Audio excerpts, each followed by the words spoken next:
So hello hi दोस्तों, मैं देवेंद्र अग्रवाल। देखिए दोस्तों, मेरे पास एक पोको का S3 प्रो है, ठीक है। और ये डेड कंडीशन में है। ऑलरेडी इस पर काम भी है, मीटिंग की होगी, ठीक है। केन निकले हुए हैं और एक कंपोनेंट भी निकला हुआ था। खैर, अभी अपन इसको पहले इसका ना डीसी मशीन का रीडिंग चेक करते हैं कि इसका डीसी मशीन का रीडिंग क्या बोलता है। तो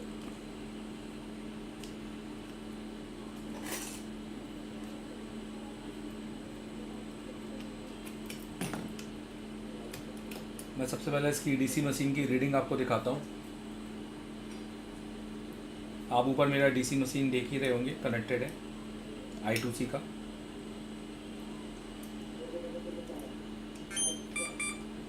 ठीक है, पावर की दबाएंगे।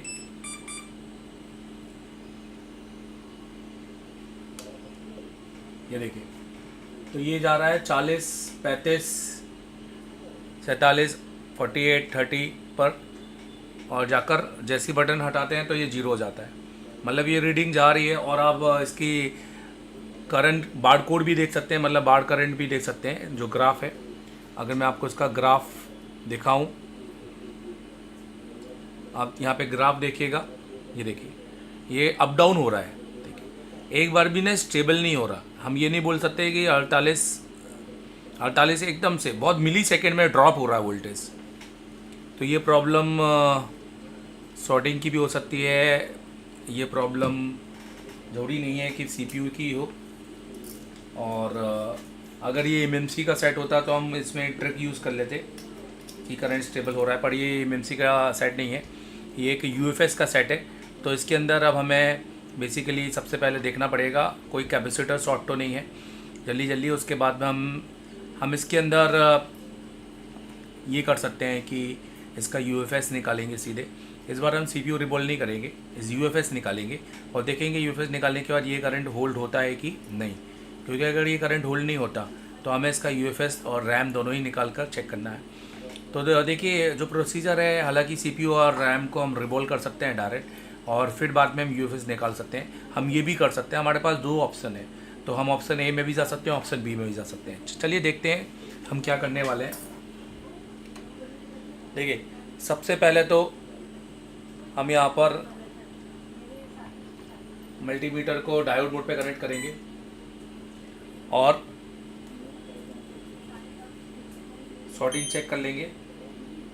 पहले हम यहाँ पर चार्जिंग IC के बाद शॉर्टिंग चेक करेंगे।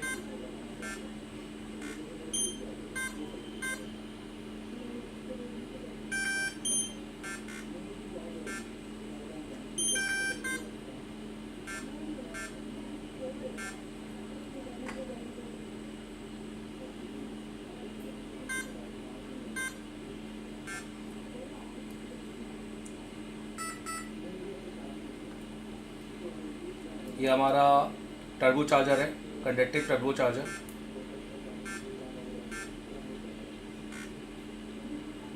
ठीक है, हम अपने पावर के पास में चेक कर लेंगे।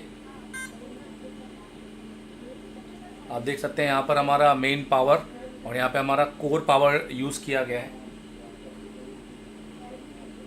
और ये मेन पावर हमारा ये ऊपर है, इसके बगल में क्रिस्टल लगा हुआ है, कोर पावर है।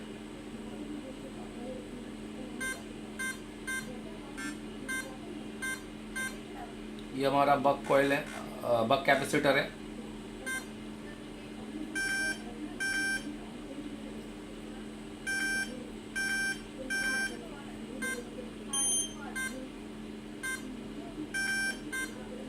तो आप देख सकते हैं, मैंने फ़िलहाल सभी में रख रख के बारी बारी मैं चेक कर रहा हूँ कि यहाँ पर मुझे कुछ मिलता है कि नहीं मिलता है करके।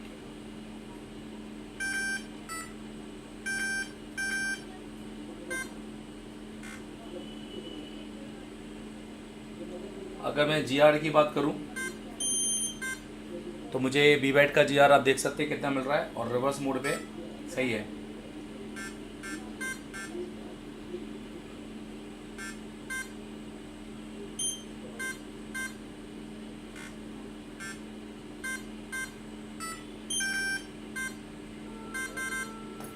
ठीक है, और एक बार पावर का भी आउटपुट चेक करेंगे। तो हम इसमें चार्जर लगाएंगे और देखेंगे कि हमारा हाई एलडीओ और बीओबी बॉब और कुछ बग बन रहे हैं कि नहीं बन रहे हैं। उसके लिए हमें किसी भी डायग्राम की ज़रूरत नहीं है, हम अपना फॉर्मूला लगाएंगे जो हम एशिया टेलीकॉम में यूज़ करते आए हैं।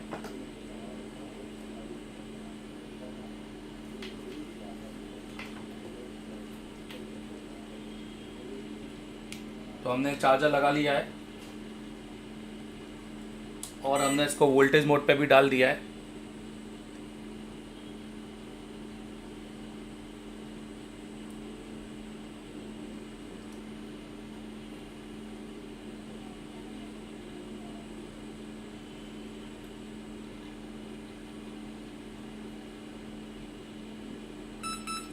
देखिए हमें बीपीएच मिल रहा है और मैं आपको फिर से दिखाता हूँ। ये देखिए मैं यहाँ पर चेक कर रहा हूँ और मैं देख रहा हूँ कि मुझे बीपीएच मिल रहा है कि नहीं मिल रहा है।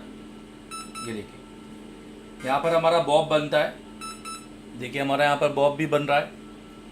यहाँ हमारा हाई एलडीओ बनता है। देखिए हमारा हाई एलडीओ भी बन रहा है। ठीक है, और इसके अलावा ये 1.8 वोल्टेज देखिए यहाँ पर। देखिए आप देख सकते हैं वोल्टेज में थोड़ा सा फ्लक्चुएशन है, अप डाउन कह सकते हैं हम इसे। और अगर बग की बात करें, ये देखिए 0.8, 0.7, 0.8 बहुत हल्का हल्का देखिए, बिल्कुल फ्लक्चुएट नहीं कर रहा। हम ये नहीं कहेंगे कि वोल्टेज पूरी तरीके से अप डाउन है, बहुत माइनर सा फ्लक्चुएशन हमें देखने को मिल रहा है। अच्छा, ये जरूरी नहीं है, पावर से भी हो सकता है, बट इसमें क्योंकि ये वोल्टेज बनाना ही काफ़ी है तो हम ये मान सकते हैं कि अभी तो हमारा काम हो रहा है।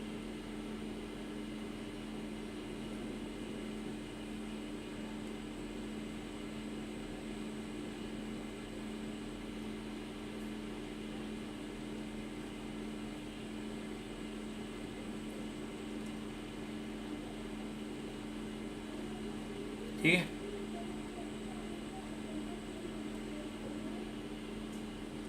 बहुत सारे बग इसमें एक्टिव नहीं होते हैं।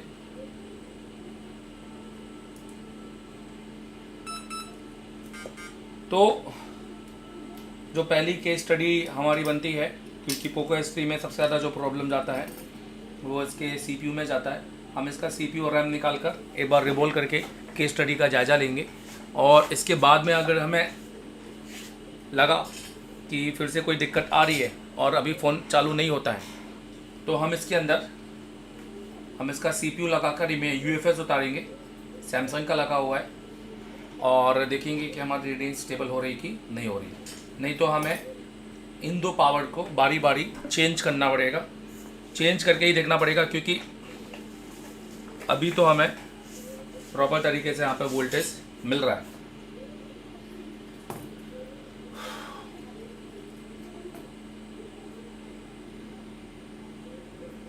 इसमें एक सप्लाई और है फॉल्ट एन की, हम ये भी चेक कर सकते हैं कि फॉल्ट एन हमारा बन रहा है कि नहीं बन रहा, जो हमारे पावर दूसरे पावर को ऑन कर रहा है कि नहीं कर रहा है। तो फॉल्ट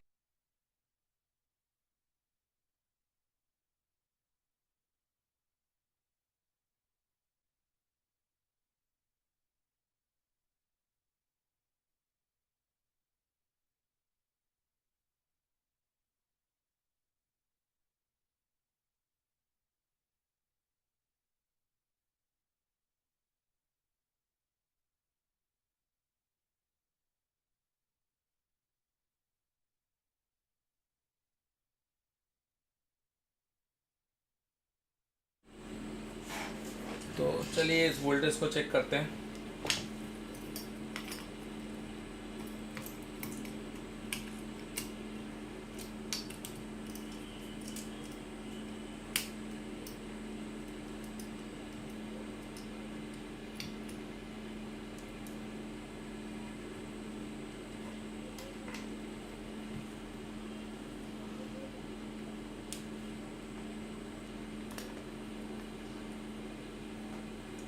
देखिए इस कैपेसिटर पे आना चाहिए, ये वाले देखिए 0.5 आ रहा है ना, इसका मतलब है कि हमारा जो कोर आईसी है वो भी काम कर रहा है। ठीक है, तो अब इसके ऊपर तो कुछ भी चेक करने का बनता ही नहीं है। अब सीधे आईसी उतारेंगे।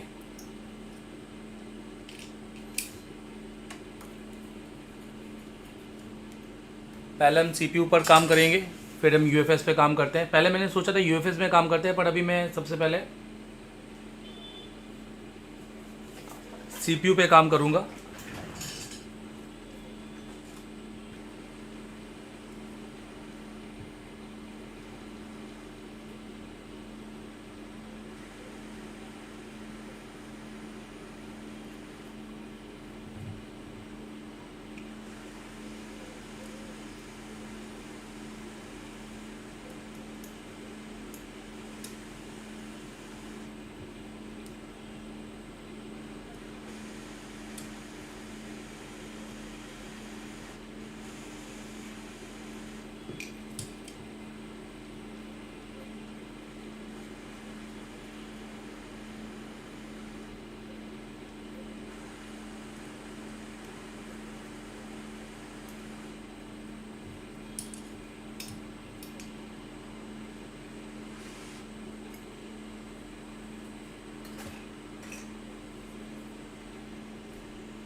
रैम पहले से रिवॉल्व के करके लगाइए।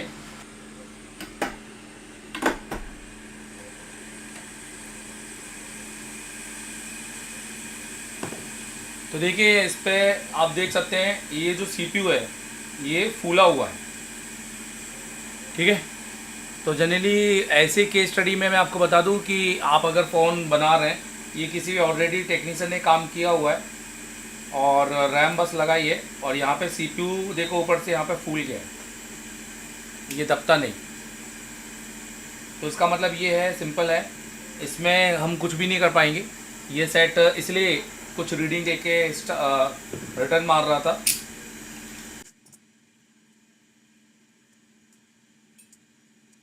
इसका मतलब सिंपल सी बात है कि ये किसी टेक्नीशियन ने ओवर हीटिंग कर दी है इसको सीपीयू और रैम निकालने में, या इसको शूटर से काम किया है।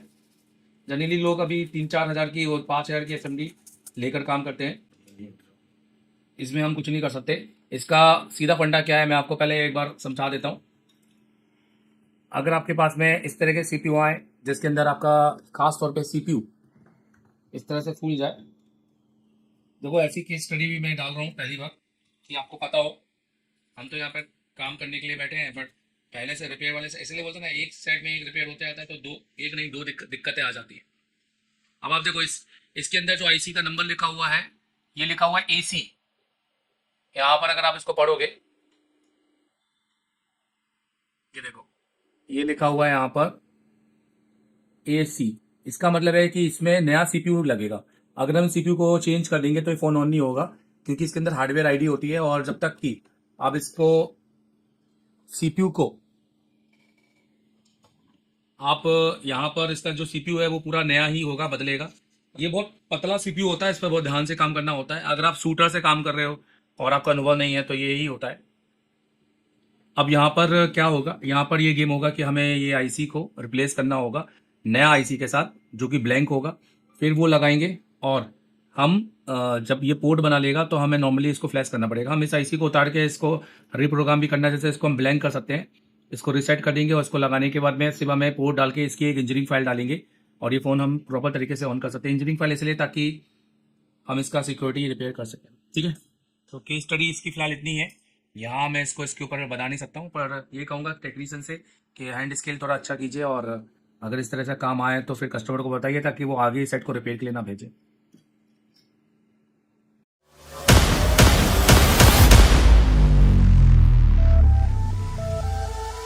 28 अगस्त की भेंट तो किस किसका सीपीयू डल हुआ? तो आप देखिएगा कि जो हमने क्लास में दिया है अपने स्टूडेंट को, वो इंडिया फर्स्ट एक एडवांस टेक लैब है, जिसके अंदर आप जस्टिफिकेशन करें कि भैया मैं जीरो से आया और मैंने क्या सीखा है। क्योंकि दोस्तों हमें आपको अपडेट में एक रियल एडवांस देना है, ना कि खाली अपने नाम के आगे एडवांस लिख देना है। हमें वाकई एडवांस को प्रूव करना है कि हमने एडवांस दिया है कि नहीं दिया है। उसके लिए आप हमारे दिए गए नंबर पे कॉल कर सकते हैं 7007311192 एमडी सर से, और अगर पढ़ना चाहते हैं तो आप हमें ज्वाइन भी कर सकते हैं। मैं देवेंद्र अग्रवाल, आज हमने दिया है बहुत बड़ा अपडेट। अब कहानी बदलेगी। एशिया टेलीकॉम में शुरू हो चुका है एक नया चैप्टर। ये ट्रेनिंग नहीं, ये है क्रांति। हर एक बच्चे के बाद में एक 2 एसएमडी होनी चाहिए, हर बच्चे के बाद में एक पावर सप्लाई होनी चाहिए, हर बच्चे के बाद में एक प्रीमियम आयरन होना चाहिए।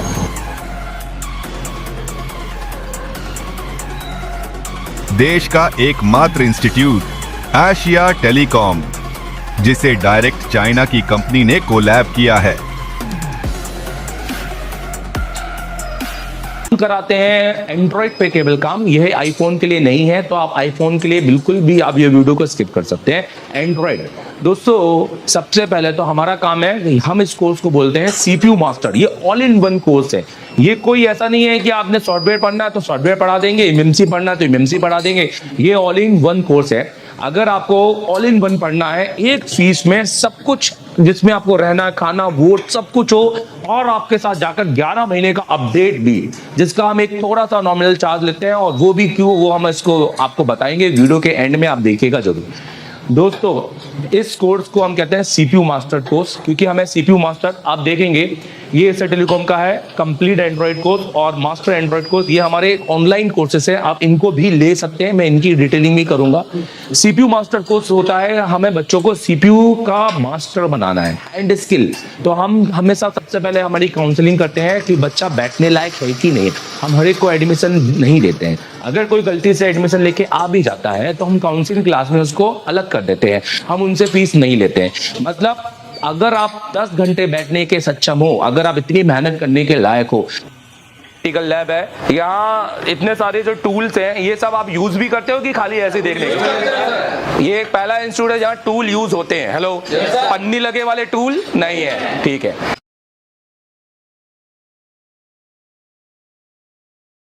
शॉप पे बैठे हैं और मुझसे पढ़ रहे हैं और क्लास में बैठकर, तो बिना एशिया टेलीकॉम आए आप ये कर सकते हैं। एप्लीकेशन डाउनलोड कर लो। और रहा इस वीडियो का, तो ये वीडियो तो सिर्फ वो ही देख पाएंगे जो एप्लीकेशन जिन्होंने लिया है। तो ये वीडियो तो मैंने एप्लीकेशन के अंदर डाल दिया है, तो जाके उस एप्लीकेशन में देख लो। इसमें मैं अभी इसको जेटेक से किया है, अभी इसके बाद मैं इसको फ्लैश 64 से भी करूंगा, और इसके बाद फिर इसमें और भी बहुत सारे मोबाइल आएंगे आगे, जिसको मैं पूरा लाइव करके दिखाऊंगा। तो जो जितना भी पढ़ाया है वो सारे स्टूडेंट को तो मिलते रहेगा कंटेंट, तो ये हमारे लिए एक अच्छी बात है। अगर आपको चाहिए तो जाके इंस्टॉल कर लो एप्लीकेशन। सर मैं आईसीयू का काम जानता हूँ, इसके लिए मैं दूसरे इंस्टीट्यूट भी गया था, पर वहां पर जाकर मुझे वो मिला नहीं।